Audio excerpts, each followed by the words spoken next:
I'm Trent, aka oTradeMark, and we are joined by my lovely stream for update 28. And I wanted to show you guys how the new Illusionist can basically be utilized to help improve your team. So Illusionist works for all rarities. That's pretty interesting and opens up a ton of potential for different little combinations here. The reason why this is actually important is because not only does Illusionist transfer the appearance of a unit, it also transfers the attack count and ult animation of that unit.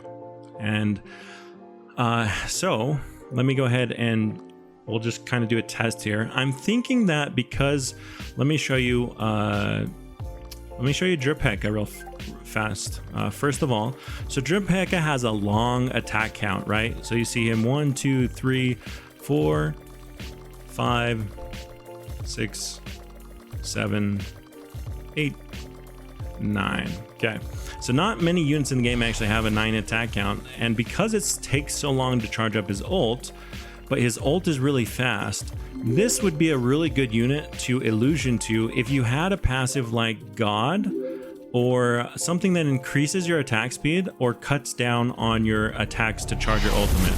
So God does both. God increases your attack speed and it cuts down the amount of attacks that you need to charge your ult. But something like Ghostly might actually really be good as well. So I think I'm going to actually transfer it into this. I'm going to illusion this limit broken Endeavor who has attack 3 and Ghostly on him. And we're actually going to test him first of all to make sure that we get a number prior, and then we'll test him post and kind of compare the two. Okay, so let's go ahead and do this. We have our Ghostly attack 3 Endeavor. The first thing I'm actually going to do is just attack. Let's make sure that I guess to be a little more accurate, we probably should turn crits off. Yeah, let's turn crits off just to be a little bit more precise. If I was testing something like Ace, then I would need to keep crits on, right? Because that's important there. But without that, I'm just going to leave crits off. I'm going to leave auto clicker on because most players are going to be playing with some type of auto clicker, whether it's software or it's Game Pass. And then I'm going to go ahead and start this. And as soon as he charges his first ultimate right there, I'm going to start the DPS timer. And I'm going to open my spreadsheet over here and record some of these values. Okay, so we got our new test in, it's still 12.2. Okay, so there we go. That's a really good ult cancel test. 15.6 So we literally got 3.4 E of DPS just from ult canceling there. Now ult canceling isn't quite as viable as it used to be because you have to basically line up all of your units to ult at the same time, but it should be good enough for us to kind of do this testing for our purposes, show you guys how valuable this can be. So we have our test here. Now we're going to go over here to the Illusionist unit. Now, as a refresher for all of you that have never illusioned a fighter, this is a Robux exclusive NPC here. And what you need to do is on the left side, you are going to put the unit that is going to be deleted. So this guy over here is going to be deleted. It's passive, it's level, it's unit, everything is gone. Okay, so if you have anything on the unit on the left that you want to keep, don't illusion. Okay, but all we want to transfer is the appearance as well as the attack count of this Dripaka, and it also transfers the ult animation. So we'll go, and on the right we are going to use that Ghostly attack 3 Endeavor. So now on the right, just as a refresher, you keep your level, you keep your passives, you keep your base damage. So this, everything like right here, except for the fact that it's a flaming hero, is going to be kept. Okay, so we have here, we go to craft. It tells you the unit is going to be deleted, that the appearance is being copied. Yes, and that's going to ask you for the 300 Robux praise diagram. We pop it in. Okay, purchase of Illusionist complete. Now we go back to our time chamber. Oh man, I love being able to teleport straight to time chamber. So good. Let's go ahead and retest this. Now, hypothetically, he should already test better without any ult canceling. But let's just confirm that. My only concern is just how long his ult is. That's my only concern, really. Or sorry, how long his charge up is. Like, again, this unit would be great with something like God on him, right? Because it would cut down his amount of attacks much higher. But I think the real key here is that I'm going to be able to ult cancel immediately because his animation's shorter than his time to charge. So I'm curious to see what the ult cancel test is actually going to be, because I think the ult cancel one is really where we could potentially have a lot of big jumps on the damage. Let's verify that. There's going to be a lot of tests I'm going to have to really do with this the illusionist stuff, since now you can illusion to any rarity. I mean, there's so many variables. Basically, you can look at anyone's attack count, anyone's ult animation time, and try and figure out your ideal, whatever your passives are, and however your passives are tweaking your fighter, you're going to be able to kind of tweak it accordingly. So let's see what our first damage test is. We're looking for a number higher than 12.2E. It's not looking like it's going to be... Oh, it did beat it. Okay, good.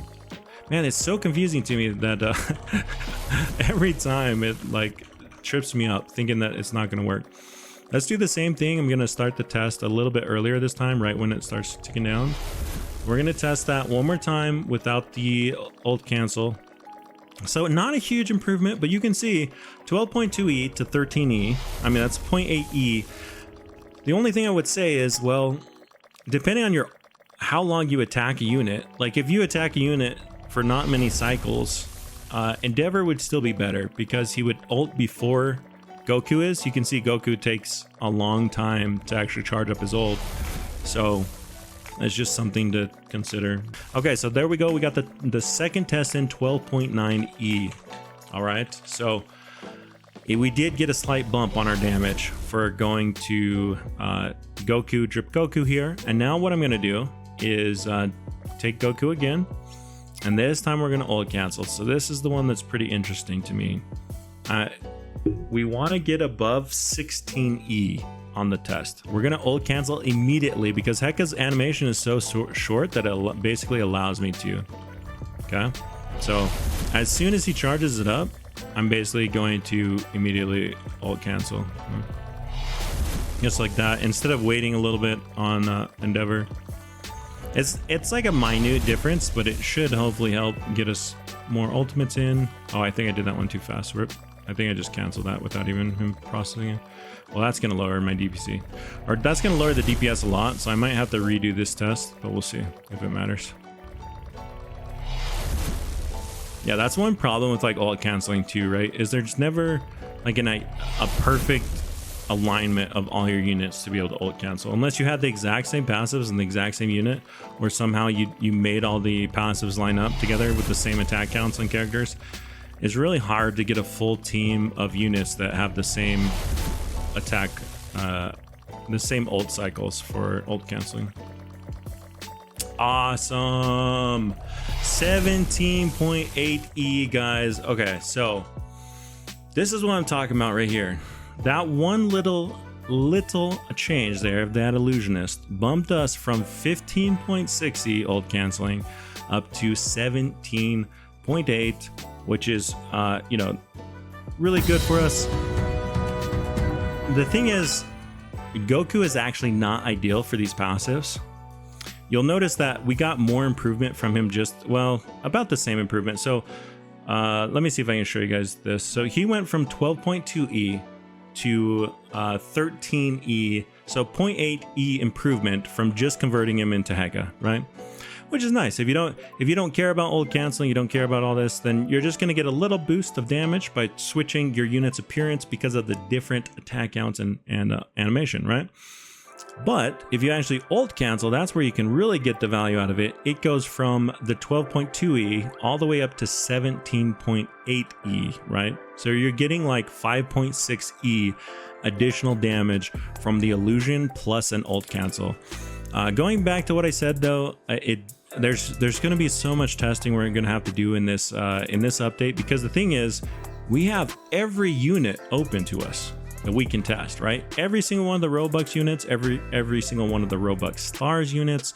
Now we're just like, it's gonna be this thing where we're gonna have to figure out the best way. Essentially, I'm I have a few strategies that I'm hoping will pan out. I'm hoping that I can calculate the best units base charge speed versus ult animation speed. If I can do that, don't want to promise this too early, but keep a lookout for a video where I could basically tell you guys what the best DPS improving illusions would be. That's only base, that's not considering passives, okay? So any passive like Ghostly or God or Speedy, Sorcerer, anything that affects your attack speed or your ult animation is gonna throw those calculations off. So just keep that in mind. It's only useful for something like Blessing Tack 3 is a good example, right? These units have the same attack speed as a regular Endeavor and the same charge count. This unit has the same charge count. This unit, no, actually Monster might give you attack speed bonus. So Monster is out. Anyways, long story short, we have a lot to actually test here. All right guys, so as you can see, Illusion has some pretty cool little tricks that you can kind of do to it, in which they can change your attack count and your ult animation and give you like little slight variations on your DPS. It's nothing huge. You're not going to get a huge benefit on this. So this is definitely only for min-max players that are trying to squeeze out every single bit of power that they can from your team. But the thing is, it's also going to be quite expensive, so probably I would just illusion your fighters to whatever looks cool, because in the long term, you're just like, you're going to want to just have your fighters look cooler, or else you're going to have to re-illusion them like every update based on whatever fighters you're getting. It could be a long process, but as you guys can see, Illusion, the new update, pretty cool. We have a Chibi Cat, and a lot of people are asking me to actually illusion a shiny Yu-Gi-Oh! So there's tons of really cool fighters in the game that I think we can kind of do Illusionist stuff on, both for testing purposes and just for aesthetic purposes. Eventually, I would love to have my team, which is now pretty much just a bunch of Endeavors, look cooler. So anyways, guys, Malo Alpito, thanks for watching, and peace. I'm out of here.